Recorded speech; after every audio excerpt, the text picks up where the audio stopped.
ত্রিপুরাতে কোনোদিন film institute বা এই ধরনের টেলিভিশন যেহেতু এখন যুক্ত হয়েছে এই ধরনের ইনস্টিটিউট হবে আমরা 2022-এর আগ পর্যন্ত আমরা কখনো কল্পনা করতে পারি। আমি নিজেও এখানে এসেছিলাম, আপনারা নিশ্চয়ই শর্ট ফিল্মে দেখানো হয়েছে, সেখানে আপনারা দেখেছেন যে আমরা সেটা ইনগুরেশন করি। এবং এই ধরনের ফিল্ম ইনস্টিটিউট মানে একটা মায়াবী বিষয়। সবসময় আমরা জানি যে তৎকালীন সময়ে পুনা ফিল্ম ইনস্টিটিউট থেকে কেউ পাশ করে বেরিয়েছে, মানে বিরাট বিষয়। পরবর্তী সময়ে যখন কলকাতায় এই সত্যজিৎ ফিল্ম ইনস্টিটিউট হয় তখন খানিকটা হলেও আমরা গর্ববোধ করতাম না, আমাদেরও আছে। এখন তো যা শুনলাম চেন্নাই এবং হায়দ্রাবাদেও এই ধরনের ফিল্ম ইনস্টিটিউট আছে। বোম্বেতে আমরা কয়েকবারই যখন কোনো কারণে যেতাম, খেলাধুলার কারণে হোক অন্য যে কোনো কারণে হোক, সবসময় এই যে আর্কিড যে ফিল্মস আছে বা তাদের স্টুডিও সেখানে আশেপাশে গিয়ে ঘুরে চলে আসতাম, মানে জানবার একটা চেষ্টা। এখন তো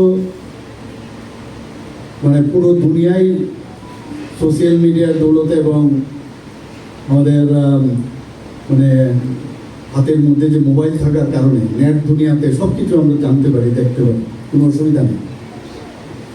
আমাদের ত্রিপুরাতে জাতি জনজাতি বা যারা মণিপুরি আছে এবং অন্যান্য সম্প্রদায়ের একটা মিশ্র যারা গোষ্ঠীর একটা রাজ্য।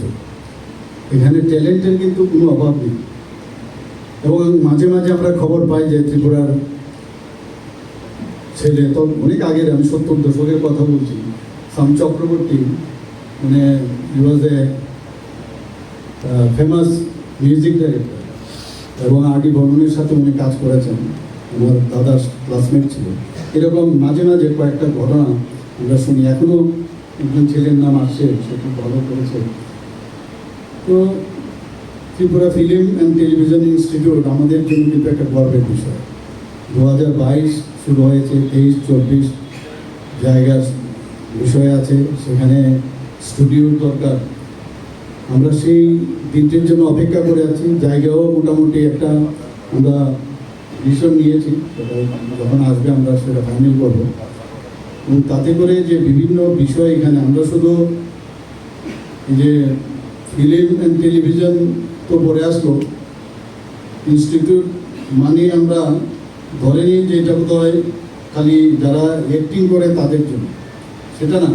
এর সাথে কত কিছুর প্রয়োজন, তবে কি একটা ফিল্ম বা একটা টেলিভিশনের সমস্ত স্ট্রাকচার সেটা তৈরি হয়। আমরা যখন লাইভ যে গান আমরা দেখি আজকাল, সারেগামা বা ইত্যাদি দেখি, একটা গান যে গায় ঠিক আছে, কিন্তু তাকে সহায়তা করার জন্য কত লোক এর মধ্যে, ক্যামেরাম্যান থেকে শুরু করে মানে ব্যাক অফিসে বা ব্যাক যে ব্যাক যারা ব্যাকিং যারা করছেন তাদের কত রকমের সাহায্য, তবে গিয়ে সেটা হয়। ফিল্ম অ্যাপ্রিসিয়েশন এখানে আরম্ভ হয়েছে, স্ক্রিন অ্যাক্টিং আরম্ভ হয়েছে, টেলিভিশন ওটিটির জন্য যে চিত্রনাট্য লেখা, documentary, film making, short fiction এবং তার যে পরিচালনা, digital cinematography, digital editing, sound recording and designing, cinema ও টেলিভিশনের জন্য production management, news anchoring, reporting এবং নিউজ রুম অটোমেশন, এই যে স্বল্পমেয়াদী কোর্স, আপাতত সার্টিফিকেট কোর্স, এগুলো শুরু হয়েছে। আমি আশা করি আস্তে আস্তে করে ডিপ্লোমাও এখানে শুরু হবে। আর ডিগ্রি কোর্সে আমার আইডিয়া নেই, যদি হয় ভবিষ্যতে সেটাও আমাদের এখানে হবে। এবং একটা ইনস্টিটিউট বলতে যা বুঝে প্রপার ইনস্টিটিউট আমাদের দরকার। এটার জন্য এরকমটা না হয় যে খালি শুধু সার্টিফিকেট কোর্স, সেটা যেন না হয়, একদম ফুল ফ্লেজেড যা যা দরকার। যখন 2022-এ আমরা এটা ইনোগ্রেশন করতে আসলাম, আমার এত ভালো লাগলো যে নর্থ ইস্টার্ন রিজনের মধ্যে আসামে শুনেছিলাম কিন্তু হয়নি তখন, কিন্তু ত্রিপুরাতে নর্থ ইস্টার্ন রিজনের মধ্যে প্রথম এই ধরনের একটা ইনস্টিটিউট সেখানে তৈরি হয়েছে। এটা আমাদের জন্য একটা গর্বের বিষয়।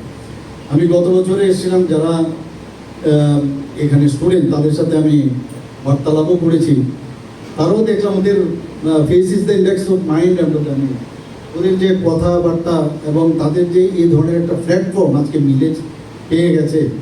এবং আমাদের ইয়াং জেনারেশনের মাননীয় প্রধানমন্ত্রী যে কথা একটু আগে বললো যে আমরা চাই আগামী দিনে আমাদের সমস্ত দায়িত্ব সব দিকে, আমাদের যে কৃষ্টি সংস্কৃতি, আমাদের যে পরম্পরা, সেগুলো এই ধরনের ইনস্টিটিউট থেকে যারা পড়াশোনা করে বেরোবে, তার থেকে আগামী দিন ত্রিপুরাকে সামনের দিকে এগিয়ে নিয়ে যাবে।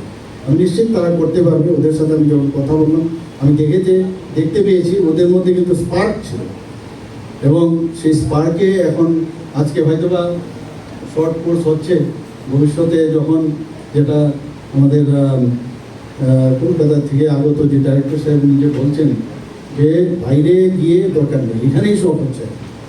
তো আমি আশা করি যে আমরা সবাই মিলে আমরা ত্রিপুরাকে নিয়ে যে চিন্তা ভাবনা করছি, সেই নিশ্চয়ই আমাদের সেই রাজ্যটা আমরা তৈরি করব। আমি আজকে এখানে যারা যারা সার্টিফিকেট পাবে, আমাদের সেক্রেটারি মহোদয় বলার চেষ্টা করেছেন যে যারা গত বছর অনেকে সার্টিফিকেট পেয়েছে, হয়তো বা অন্য আরেকটা কোর্সে হয়তো ভর্তি হয়েছে, তো পুরনো এবং নতুন মিলে সবাই মিলে এখানে আরেকটা জিনিস আমি যে ফিস এখানে নেওয়া হয় 90% সরকার বহন করে, 90% সরকার বহন করে। তো কাজে এটা একটা আমাদের তরফ থেকে মানে বিশেষ করে এটা তো চালাই তো আমাদের আইসিআই ডিপার্টমেন্ট, নোডাল ডিপার্টমেন্ট চালাচ্ছে। আমি আশা করি যে ওনারা সেভাবে আগামী দিনে আরও ভালো কাজ করবে, এবং আজকে এখানে আরও নতুন কোর্স বোধহয় আজকে উদ্বোধন করবে এখানে দুটো কোর্স। তো সেই কোর্সগুলো আগামী দিনে কাজে আসবে। মাঝে মাঝে আমি কিন্তু আসবো, এখানে এসে আমি দেখবো, কারণ সময়ের কারণে অনেক সময় ইচ্ছে থাকলেও আসা যায় না। হঠাৎ করে চলে আসবো, দেখবো কি ইনোভেটিভ বা কী ধরনের কাজকর্ম এখানে হচ্ছে, এবং এতে করে আমারও একটা স্যাটিসফ্যাকশন হবে। কিন্তু আত্মতুষ্টির ভুগলে চলবে না, আমাদের আরও কিছু করতে হবে, এবং একটা হেলদি কম্পিটিশন যেন হয় কোনো অংশে। আমাদের কম্পিটিশন হোক না আমাদের সত্যজিৎ রায় ফিল্ম ইনস্টিটিউটের সাথে হোক, তো সেই ফিল্ম ইনস্টিটিউট থেকে আমরা কেন কম্পিটিশন হবে না অন্যান্য যে আমাদের পুনা ফিল্ম ইনস্টিটিউটের সাথে? তো আমাদের জন্য ভালো হবে। নিজেকে যদি আমরা ভাবি যে আমরা একটু ইনফিরিয়ার, তাহলে যে ক্রিকেট ব্যাটের যখন খেলতে নামে, তখন কিন্তু যদি মনে করেন আমি ত্রিপুরার ভালোভাবে ব্যাটিং করতে পারবো না, হবে ওকে ভাবতে হবে যে আমিও সচিন তেন্ডুলকারের মতো আমিও ব্যাটসম্যান, তবে গিয়ে if you want cannon you will get pistol. তো এইভাবে যদি চিন্তা ভাবনা থাকে তবেই ভালো আমাদের আউটকাম হবে। আমি সবাই যারা এখানে স্টুডেন্ট আছে তাদের ভবিষ্যৎ উজ্জ্বল হোক এই কথাগুলো বলে, আর যারা ফ্যাকাল্টিরা আছেন তাদেরকে আমি বলবো যে আরও বেশি করে ওদেরকে আরও মানে কঠিন থেকে কঠিনতম যেসব দরকার তাদেরকে মানে তাদের ভিতর থেকে সব আপনারা এক্সট্রাক্ট করুন, তবেই গিয়ে কাজ হবে। সবাইকে অসংখ্য ধন্যবাদ, নমস্কার।